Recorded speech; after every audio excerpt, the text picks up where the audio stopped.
பொதுவான கேள்வி, நல்ல கேள்வி தான் கேட்டிருக்காங்க. கல்யாணம் நடைபெறும் மண்டபம் அல்லது வீட்டு வாயிலில் வாழை மரம் கட்டுவது ஏன்னு கேட்டிருக்கீங்க. அந்த காலத்தில் வாழை மரக்கடைலாம் வந்து பார்த்திங்கன்னா வியாபாரம் இல்லாமல் இருந்தாங்க, ரொம்ப கஷ்டத்தில் இருந்தாங்க.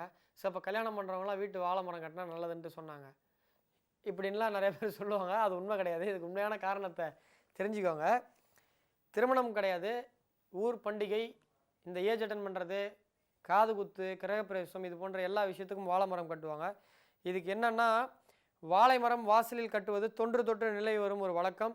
வாழையடி வாழையாக இந்த வம்சம் வளர வேண்டும் என்பதற்காக தான் இந்த சம்பிரதாயம் வருது. ஒரு வாழை மரம் வந்து பார்த்திங்கன்னா அது வளர்ந்து அதோடைய ஆயுட்காலம் முடியும் போது வாழை மரத்தில் வந்து பார்த்திங்கன்னா கொட்டை கிடையாது, கொட்டைனா விதை. அது வந்து பார்த்திங்கன்னா அது வளர்ந்த இடத்துல இன்னொரு கன்று உற்பத்தி ஆகும். அப்போ வந்து தான் வாழ்க்கைக்கு பிறகும் இன்னொரு வாழ்க்கை உண்டு என்பதை நிரூபிக்கக்கூடிய மரமானது வாழை மரம். அந்த வாழை மரத்தினுடைய சின்னமாக தான், மங்கள சின்னமாக தான் வச்சுருக்காங்க.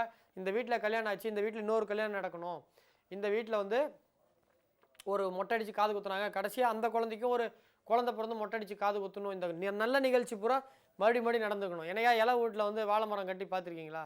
ஆனால் அதுவும் ஒருத்தங்க வீட்டில் இருந்தால் இன்னொரு குறிப்பிட்ட வருஷத்துக்கு அப்புறம் இறப்பாங்க, அது ஒரு விஷயம். அது நடக்கக்கூடாதுன்றதுக்காக தான் குளிகை நேரம் முடிஞ்சப்புறம் மரண யோகத்தில் பாடி எடுப்பாங்க.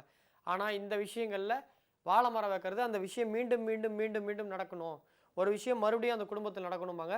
எனக்கு தெரிஞ்சு எங்கள் வீட்டு பக்கத்தில் ஒரு ஜாதகர் பார்த்தாரு, எனக்கு ரொம்ப வேண்டப்பட்டவர், தெரிஞ்சவர். என் கூட கம்பெனியில் நான் வந்து தனியார் கார் நிறுவனத்தில் வேலை செஞ்சேன், உடையப்பட்டி பக்கத்தில் சேலத்தில். அந்த என் கூட வேலை செஞ்சவர்.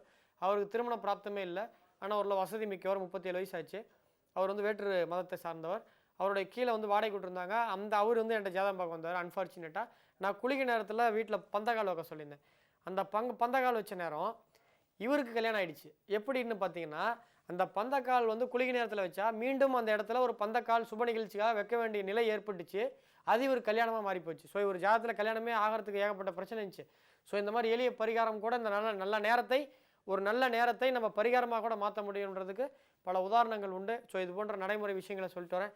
இது நீங்களும் தெரிஞ்சுக்கிட்டிங்கன்னா நல்லதாக இருக்கும். எனக்கு தெரிஞ்ச அத்தனை விஷயத்தையும் கடுகளவும் மறைக்காமல் வெளிப்படையாக பட்டவர்த்தனமாக உங்களுக்கு சொல்கிறேன். ஸோ இந்த நிகழ்ச்சி தொடர்ந்து பார்த்து வாருங்க. எனக்கு என்ன விஷயம் இருக்கோ அது உங்களுக்கு நான் வந்து நாலேஜ் ட்ரான்ஸ்ஃபார்ம் பண்ணுறேன். ஸோ இதை நீங்கள் ஆழமாக கவனிச்சிங்கன்னா இந்த விஷயம் நீங்களும் 10 பேருக்கு சொல்லலாம். ஸோ இதுதான் விஷயங்கள்.